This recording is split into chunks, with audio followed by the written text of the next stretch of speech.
वाली ऐसी है जो इसके पचड़े में आगे फंसी हुई है। बाकी हमारे पूरे गांव में इसका कोई नाम नहीं, पूरे जिले में इसका नाम नहीं है। लेकिन हमारी घरवाली अपनी पीहर आई थी तो उसकी माँ ने उसे धोखे से किसी तरह के मेरे बगैर परमिशन के उसे इसका नाम दिलवा दिया।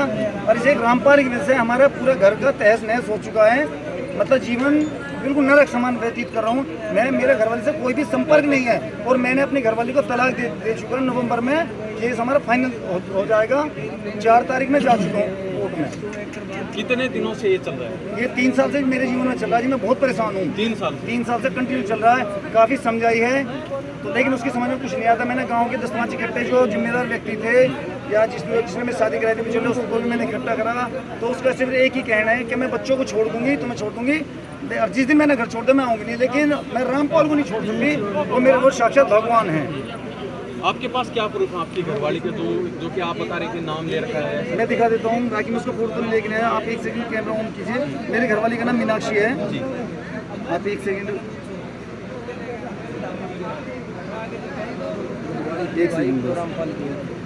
ये है भाई साहब, देखो मेरी घरवाली मीनाक्षी शर्मा है। इसने लिख रखा है शहंशाह संसार पूर्ण ब्रह्मा परमेश्वर रामपाल जी की अमृत में उपदेशपति तलाक दे रहा है, लेकिन कोई परवाह नहीं। अब मेरे जीवन में सेक्स के लिए कोई जगह नहीं है। मैं मीनाक्षी दासी पूर्ण मोक्ष प्राप्ति के लिए परमेश्वर रामपाल जी को साक्षी मानकर वे उन्हीं के तत्वाधान को आधार मानकर उनके यथार्थ मोक्ष मिशन साथ संगति से जुड़कर यह संकल्प करती हूँ कि पति पत्नी व्यवहार सेक्सुअल रिलेशन को जड़ से समाप्त करके निर्विकारी इस आत्मा बनकर इस जन्म को सतलोक जाने की पूरी तैयारी करूंगी। ये मेरी घरवाली है मीनाक्षी शर्मा। ये बैनर बना के ये अपना किसी ने बनाया, अपना बनाई है। अच्छा, मेरे पास भी यही बैनर और रोज ये मैंने उसके स्क्रीनशॉट से लिए हैं। नो शादी, नो बर्बादी, नो सेक्स, वरना नहीं होगा मोक्ष। सतलोक वही जाएगा जो काम वासना को मिटाएगा। ये मेरी घरवाली के वो हैं। पूरा समाज ऐसा है, इसमें पूरा समाज आश्चर्य की बात ना है। पूरा समाज को पिछले 1-2 साल पहले जब वर्ल्ड ट्रेड सेंटर अमेरिका पे जब हमला करा ना, पूरे देश का आतंकवादियों ने जब हमला करा, जब उनका झाड़ा लिया गया तो टीवी में दिखाओ थे उनके पास महिलाओं के अंग वस्त्र मिले थे आतंकवादियों के पास। तो पुलिस वालों ने वहाँ की पुलिस ने पूछा भाई इसका क्या करोगे? तो उन्होंने कहा जन्नत में अपने हाथों से हूरों को पहनाएंगे। जिसे कुरान व्यक्ति का ब्रेन वॉश कर देती है कि जन्नत में ये मिलेगा।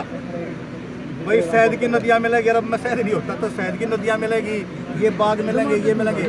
सेम वही बात जो रामपाल दास जो है ना सतलोक में दिखाता है। अब वो कहता है कि ये तो मृत्यु लोक है, इसमें तो भाई 70 का डाल के दुख हैं। हमारे बूढ़े भाई आंधी मध्य वाला ना गृहस्थ आश्रम बड़ा तब का काम है संतान का निर्माण करना। अब उस संतान के निर्माण से हट करके वो कहता है सतलोक में ये भोग विलास तो सारे होंगे लेकिन दुख नहीं होंगे।